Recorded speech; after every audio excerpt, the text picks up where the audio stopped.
Eu levei 32 anos para compreender uma coisa extremamente simples. Sentir medo não significa que existe alguma coisa errada com você. Ficar triste não significa também que você é fraco. Isso só mostra que nós somos humanos. Mas tem um porém nisso tudo. A sociedade interpreta muitas vezes o desconforto como um defeito. E para qualquer sinal de dor, sofrimento, a gente tem uma tendência a buscar um alívio imediato. E talvez seja por esse motivo que existam tantas pessoas que buscam se anestesiar ao primeiro sinal de dor do que buscar a cura. Nós não estamos sofrendo mais porque a vida ficou mais difícil. Nós estamos sofrendo pior porque, de alguma certa forma, a gente meio que desaprendeu a tolerar a dor. Sofrer é algo inevitável. E nesse vídeo eu quero compartilhar com você como a própria biologia do nosso corpo nos empurra para buscar o alívio imediato diante de situações de sofrimento e quais são os 4 passos simples e práticos que a gente pode aplicar em nós mesmos para lidar melhor com esse caos interno que acontece no dia a dia. Medo, raiva, tristeza, ódio, isso não é um desvio da existência humana, isso é a própria existência humana na sua essência. Viktor Frankl, um psicólogo, ele participou dos campos de concentração nazista, é uma das experiências mais extremas, eu acredito, que uma pessoa pode vivenciar, e ele percebeu uma coisa muito interessante, que as pessoas podem sim tolerar sofrimento, que o sofrimento não destrói ninguém. O que destrói é a ausência de sentido. Então, não existe uma vacina para o sofrimento. Isso faz parte do custo real de existir. Do ponto de vista biológico, faz total sentido que a gente tente fugir da dor, de alguma forma. Nosso cérebro é uma máquina de previsibilidade, então ele busca entender de forma antecipada tudo que vai acontecer, até para economizar energia. E a incerteza de não saber o que vai acontecer é interpretada pelo cérebro como uma ameaça. Dentro do nosso sistema nervoso, do nosso sistema emocional, existe uma parte bem pequenininha chamada amígdala, que ela funciona como um alarme emocional. E diante da primeira situação de perigo, de risco real ou percebido, imaginado, ela é acionada antes do nosso cérebro racional conseguir compreender.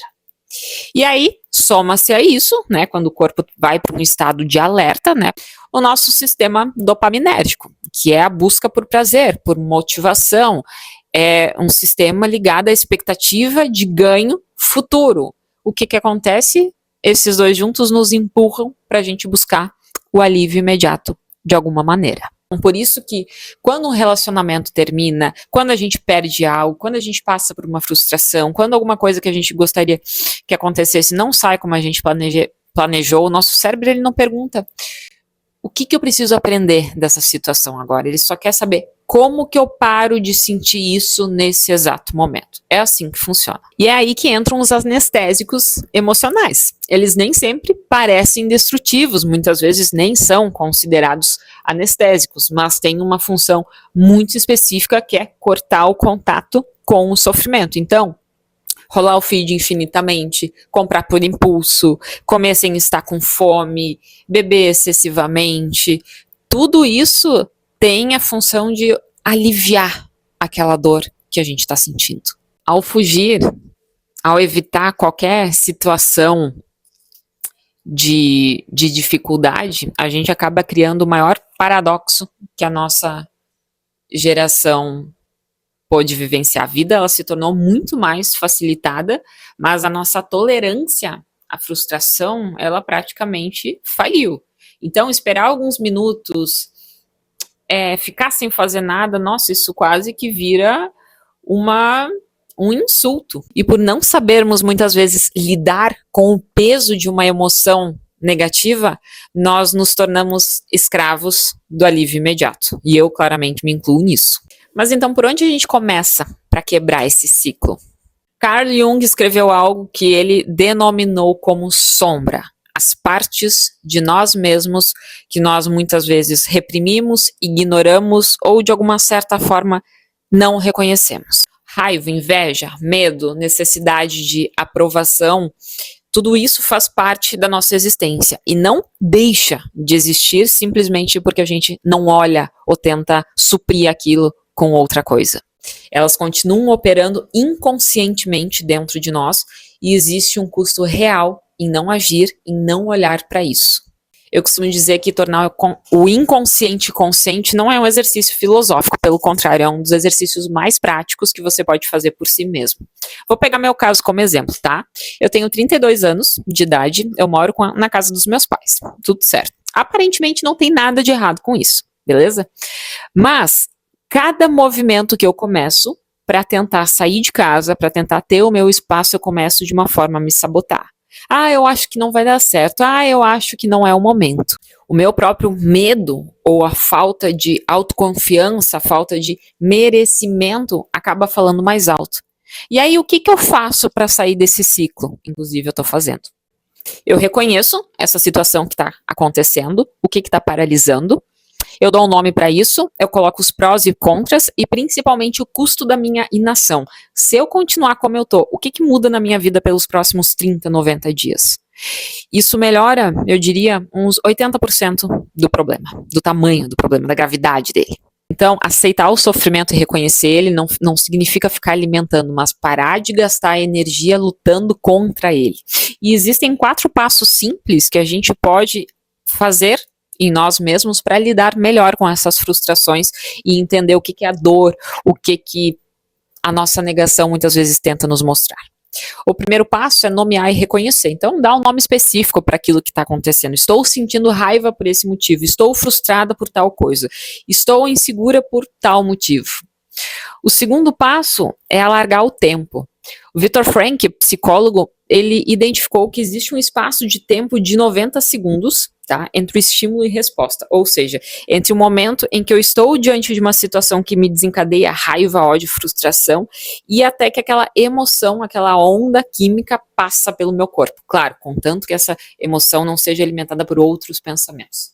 Nesse intervalo de tempo, é o tempo que a gente precisa para reconhecer, para se policiar de não agir no automático e conseguir ancorar presença para que, de fato, passe essa frustração e a gente seja mais forte, a gente reconheça ela.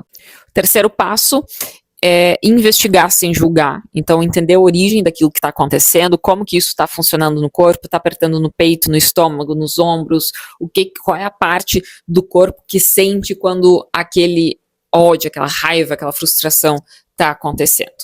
E o quarto passo, talvez o mais difícil, seja atitudes baseadas nos valores e não por impulso. Então, é muito natural que quando a gente passa por uma frustração, a gente queira suprir aquilo com algum alívio. Quando a gente percebe e a gente tenta bloquear essa ação automática de pegar no celular, de beber, de comer, enfim, a gente para e a gente se pergunta, bom, qual atitude que eu posso ter aqui que vai me aproximar daquela pessoa que eu posso ser? Sabe? Então isso começa no simples, desde, tu tá explodindo de raiva, tu vai descontar numa pessoa que não tem nada a ver. Para, respira, vê se é isso mesmo, sabe? Essa lacuna de tempo que a gente volta até a parte do cérebro racional mais ativa e a gente percebe esse movimento químico e emocional que está acontecendo dentro da gente, muda o nosso comportamento. E aos poucos, quando tu vai repetindo isso, tu consegue te blindar, tu consegue fortalecer, tu não tá explodindo diante de qualquer situação. Vai mudando o estilo de vida, percebe? Ontem à noite eu me percebi muito triste. Então eu não tinha um motivo aparente para isso. Pelo menos no início era isso que eu acreditava.